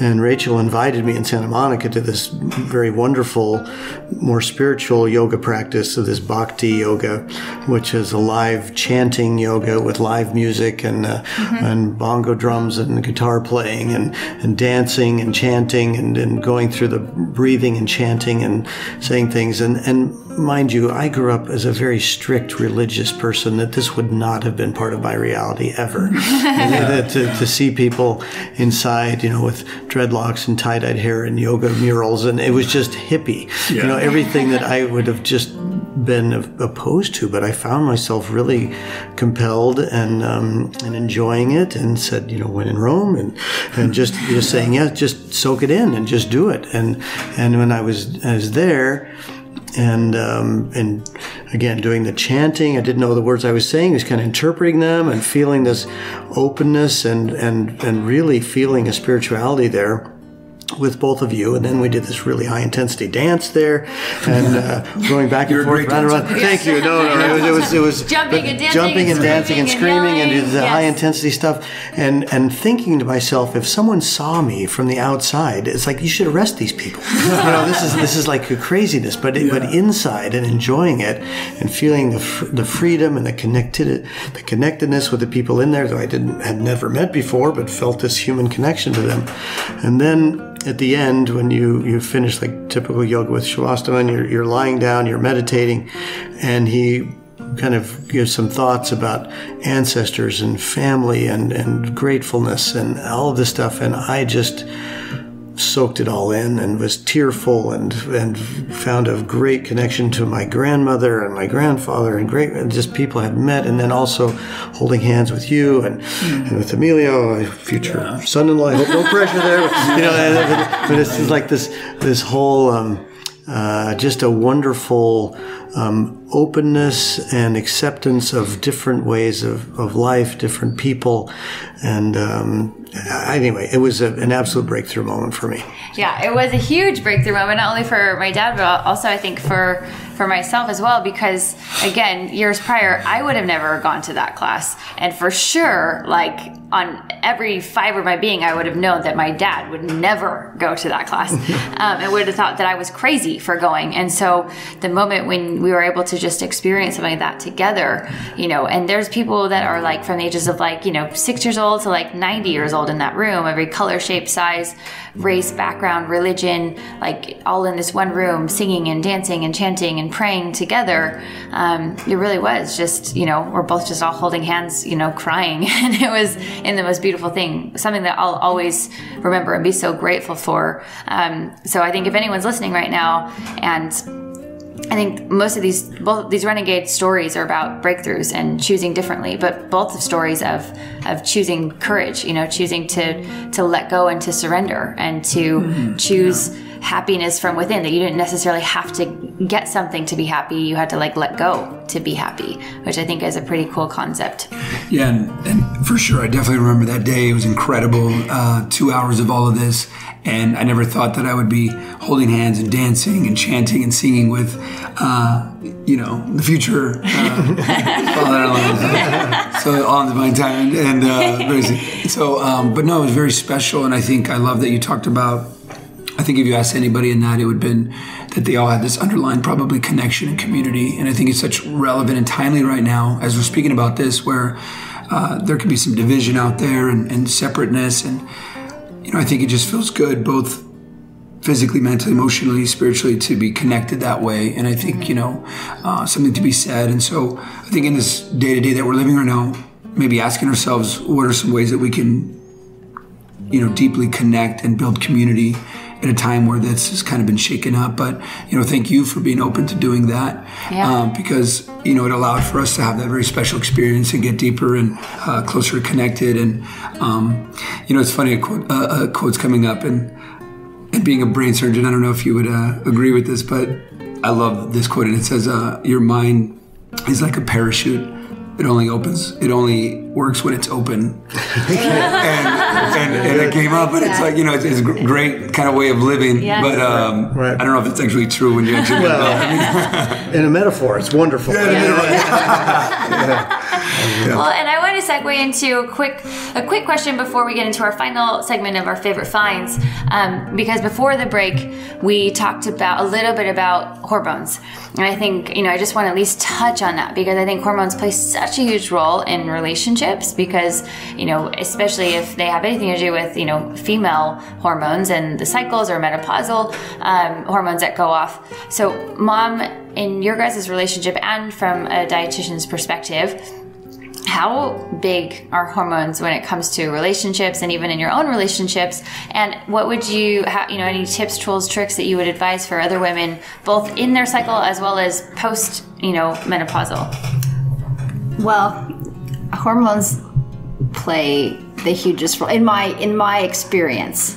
hormones play the hugest role that I had no idea. When you were younger, I had a friend who was a little older, and she used to tell me that she would sit her teenage daughter on her lap when she was feeling, PMS or hormonal, and she would just stroke her hair and say, "We are not controlled by our hormones. We are not controlled by our hormones." And so I thought, oh, that's awesome. I'm teaching my girls that. So when they get to be older, they can just, basically they could look in the mirror and just say, "I'm happy today. I am so happy today," and repeat it over and over. And I don't 100% disagree that doesn't, you can do that and you can feel better. But for the most part, if your hormones are out of whack, then you can feel like horrible. And so I have been in menopause for a really long time. And again, when I first, I started noticing things that were different. When I was started in menopause, and when years and years, it's been years now since I've had that happen. But and hormone replacement is very controversial. Some people love it, some people don't agree with it. But it was, for me, an option that I chose. And just because you choose it doesn't mean necessarily that you're gonna, feel fabulous, because sometimes it takes a while to get the right balance. But this past summer, I noticed that this sounds terrible to say because I do love my husband, but like he would walk in the door and I would like cringe inside, like, oh my gosh, and I don't know why. And there was just things that people would say, oh, my husband is like my best friend. And I felt like I really couldn't say that. I didn't always feel comfortable telling him stuff. And then I got this hormone replacement, and I must have been like the magical concoction from my body, because literally all of a sudden I was like, oh my gosh, I'm really enjoying spending time with you. We had gone on a trip, and we were on a hike, and I said, I don't mean to say this, I didn't, and I can't remember exactly how I said it, but I was like, I just want to share this with you, that before now, I didn't literally like love, just like, I mean, it was fine, but it wasn't like, oh my gosh, I'm enjoying this moment so much, and I really like you. I've always loved you, but I actually really like you right now, and I want to be with you, and I want to share my, deep feelings with you. And I honestly don't know that I remember feeling that very much before then. It was just it was just such a moment for me that I realized that how my hormones are balanced plays a huge role in how I think. And I can remember having times when I was younger, more like your age, and I would just wake up and I'd be angry. And I'd be like, I feel angry. And guess what? I don't care. I don't want to feel happy. I just want to be mad. And I want to scream and cry and yell and not do anything. And I didn't really understand it. And I remember Chris getting one time we had just moved into a really big house, and we had all our kids, and there was no reason that I shouldn't have been happy.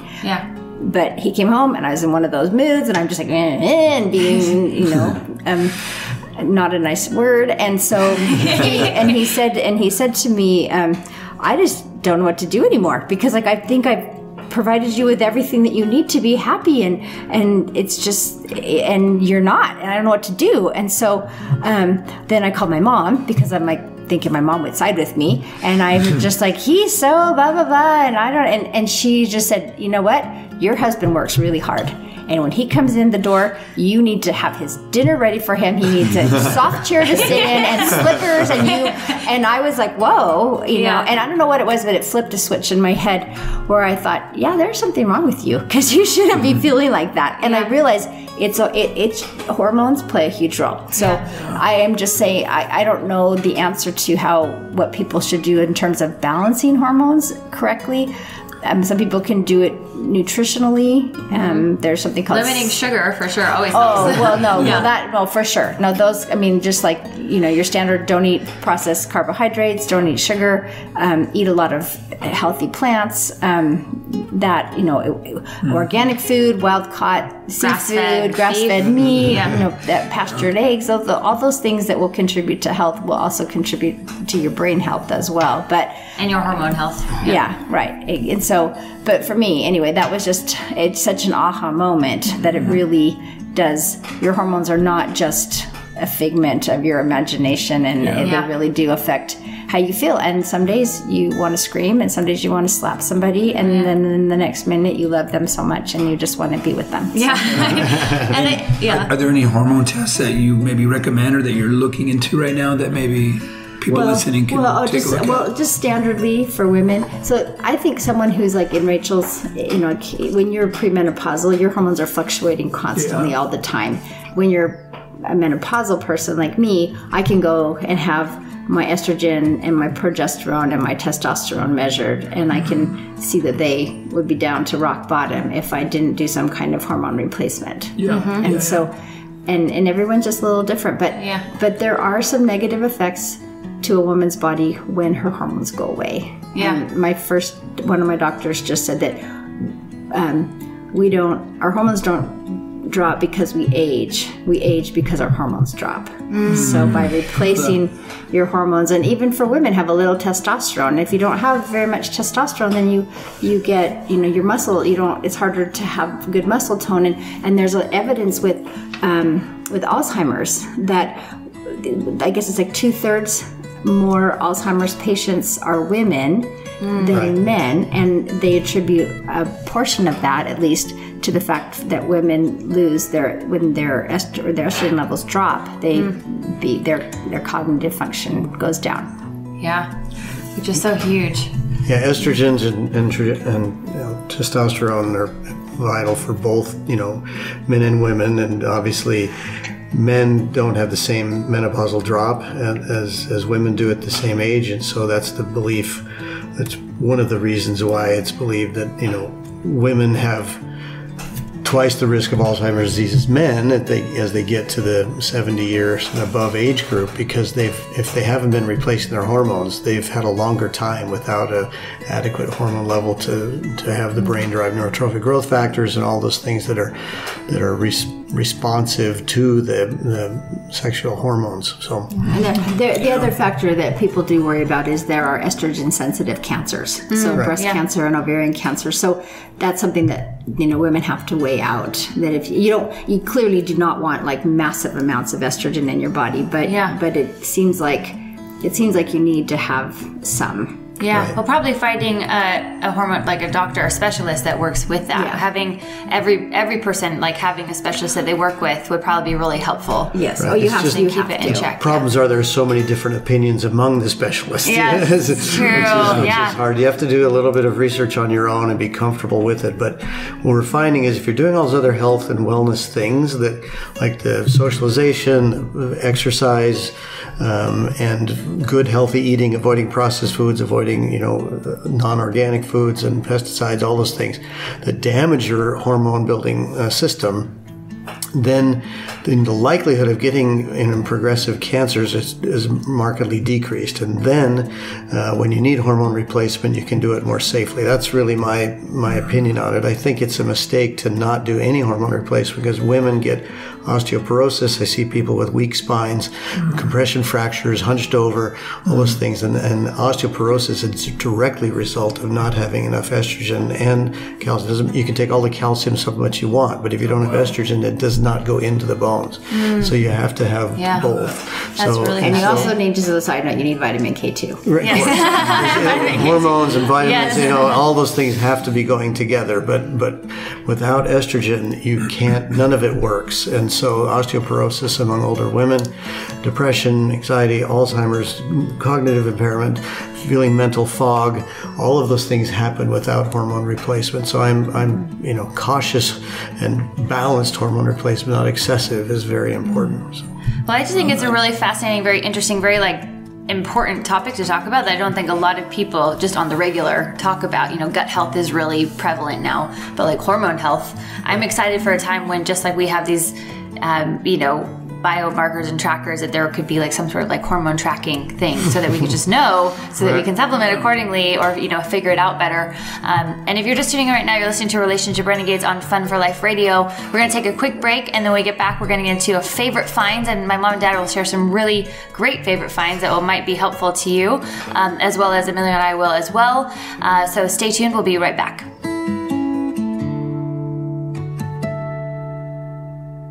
Welcome back. You're listening to Relationship Renegades on Fun for Life Radio. I'm one of your hosts, Rachel Brooke Smith. And I'm your other host, Emilio Palafox. And we are getting to the end of our show today, interviewing my parents on a super special episode. So we always wrap up the show with this kind of final segment of favorite finds. Favorite finds could be anything from a book, a supplement, a poem, a hike, a travel adventure you went on. Any helpful favorite finds that you would want to share with people. So, Mom, do you want to kick us off with your favorite find? Okay, well, this is going to seem like a funny one, but because I mentioned I have such a strong sugar addiction, and I could never, literally, I would tell myself constantly, oh, you know what, you're not gonna have sugar tonight. You're not gonna do that. And then, but every night, my brain chemicals would just overtake me, and I just could never break the sugar addiction. And then I found this brownie recipe. It's so good. And I know that that sounds so silly, but if you are a person who struggles with sugar addiction, having something that is tasty, that also satisfies your brain. And this doesn't satisfy your brain with sugar, but with fat. Mm-hmm. And if you are more of a fat adapted person, my personal way of eating is more of a plant forward ketogenic type of a diet. So I rely on fat to make my brain satisfied. And that's what I realized was missing all along. And your specific body does well on that diet. Right. Yes. Exactly. For me. Yeah. So this brownie recipe, so this brownie recipe basically is just organic, 100% dark chocolate, monk fruit, and not pasteurized, but pastured eggs. And the unsweetened butter. Chips, Well, no, that's sorry, I was drawing a blank for a second there, but grass-fed butter. Okay. And those are the ingredients. And some TLC. Yeah, and a lot of TLC. A lot of TLC. Yeah. Then there's this mixing point that's a little frustrating, but once they're made, they're so good. And literally, instead of eating wanting to eat 10 Oreo cookies, I can just have a couple of these, and then I'm just fine. And then I don't dread the nighttime anymore. It's just for me, it's been a fabulous find. So if a person struggles with sugar addiction, a recipe like this will save you. Well, for the holidays right now coming up. I think that's so perfect. And just to know, monk fruit or Lakanto is a brand that's a great one, or, depending on your stomach. I know I have a sensitive gut sometimes, so some of those sweeteners, but there's a lot of great sweeteners that aren't sugar, that don't spike your insulin, that people can go to, especially around the holidays, or if you just want to make any sort of I absolutely always want some sort of sweet something at nighttime, or just even whenever. And so, I think there's still hope that you can eat healthy, tasty foods. All right, Dad, what's your favorite find? Mine's totally different. And back to that, thoughts. A book by Jonathan Haidt called The Righteous Mind probably influenced me more than any, as far as, and the subtitle is Why Good People Differ on Politics and Religion. And he's a social psychologist from New York University, very, published, best-selling author.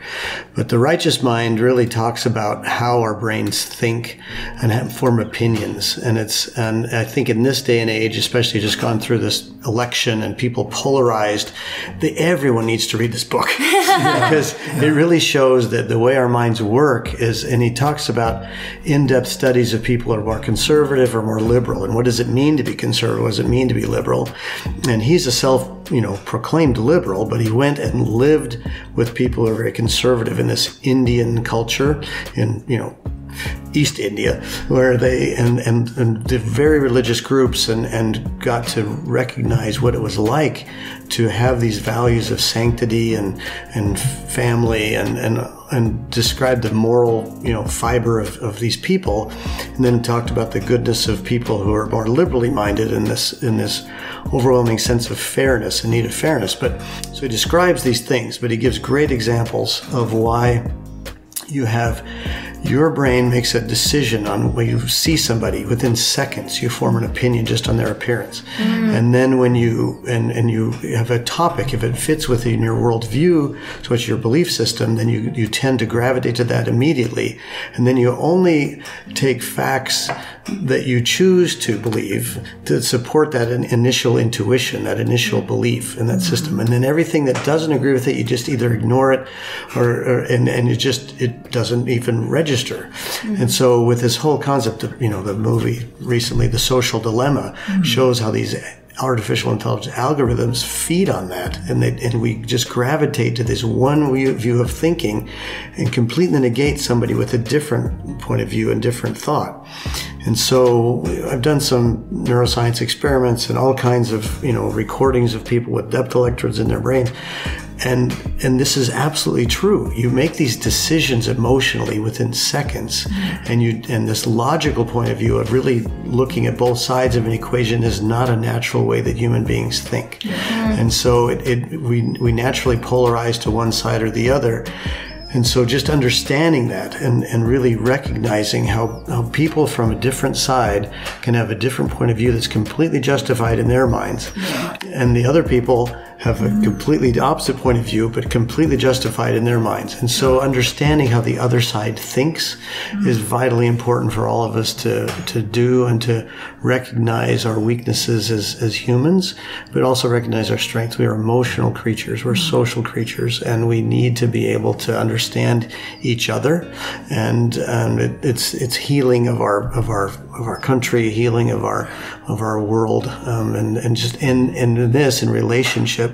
It really is what helped me to kind of understand even a husband and wife can have different religious views, and you can have different opinions about certain decisions you're going to make. And unless you put yourself in the other person's shoes and try to think how they think for a moment, unless you can do that, you're going to have arguments. You're going to have violently opposed opinions, and you have to be able to see things from the other side and recognize how our brains work. So anyway, that was a huge find for me. That book influenced me greatly, and I think helped us to stay close in spite of various differences in opinions about things. And that's called the Unrighteous Mind, or the Righteous Mind by Jonathan Haidt. Because I really would love to read that book. So that might be on my next next list, because especially in the times that we live in, I think that's so huge. And for relationships of all kind, if we want to have great relationships, we have to be able to step out of our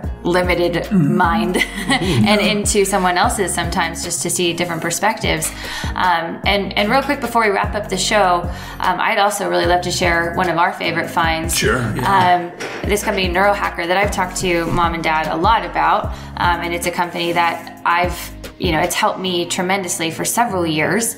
And we're huge advocates, our whole family's huge advocates of food. It's not like we're not saying we're pro-food, but I do think that sometimes supplements, food first, but supplements can really help. And especially for me, especially when I was going through my gut health issues was messed up, my mental health and my emotional health, there's this product, Quality of Mind, from Neurohacker, that really helped me. And now they have all these different products of quality of life and immunity and these energy shots that we take on a regular basis. And, Daniel Schmattenberger, who's one of the co-founders, has become like a dear mentor. And he was actually really behind The Social Dilemma, which I think is really, really cool. So I just want to say a huge shout out to him. I think one of the reasons I'm even able to have a relationship like this is a lot because of Daniel's guidance and help through some really difficult relationships that I had in the past.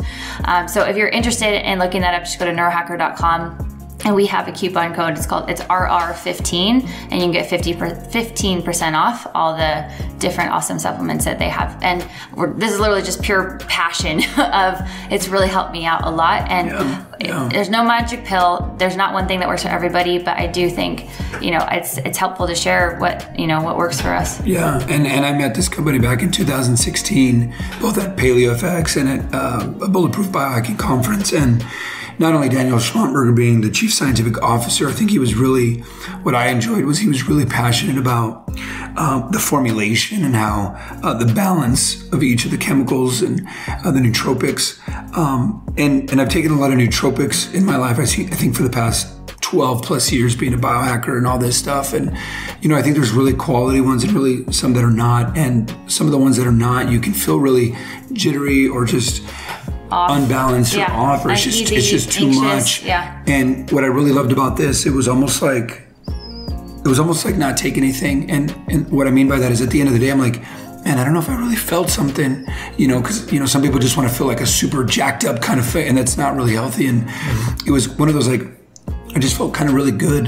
Yeah. And I was like, well, I got a lot of stuff done. I was productive, and I kind of just felt good. It was almost as just being on like a really great day where things were balanced, and it's real key for them to have things in balance. And so it's been one of our favorites. So it's great that they're having this special, and then on top of it, you can use RR15 and get an additional 50% off. So if you listen, feel free to ask us any questions. We have our tribe. That's a free group that we do on Facebook. If you just look up Relationship Renegades Tribe and then just request access, we'll give you access to it, and you can ask us further questions. We'll have all the different previous episodes in there on our YouTube channel. And we just want to thank you, Mom and Dad, for being on the show today and for sharing so much wisdom and guidance to people. And before we wrap it up, too, any last words that you want to leave people with? We talked for a pretty long time, so we talked a lot about a lot of things. We've exhausted our topic. and it is super, super late in the night right now. Yeah, so thank you guys so much. They had a full day, both of them, and was able to do this for us. So we're greatly appreciative. Well, just one thing. I would just say that you have to play together. You have to. That's the thing. So this year happens to be our 40th ski-versary. So our very first thing that we did together. I call it a date. She doesn't. But it was skiing. It was our passion, and we've done that and had our family do that. So, and it's helped, these things that you do together, you play together, you enjoy recreation, outdoor activities, all that stuff. So it's important to have fun together. And anyway, I love it. And there's many other things. But man, I think so too. And that's a very core thing that we talk about all the time. And I've told him many times, I'm like, babe, all you have to do to...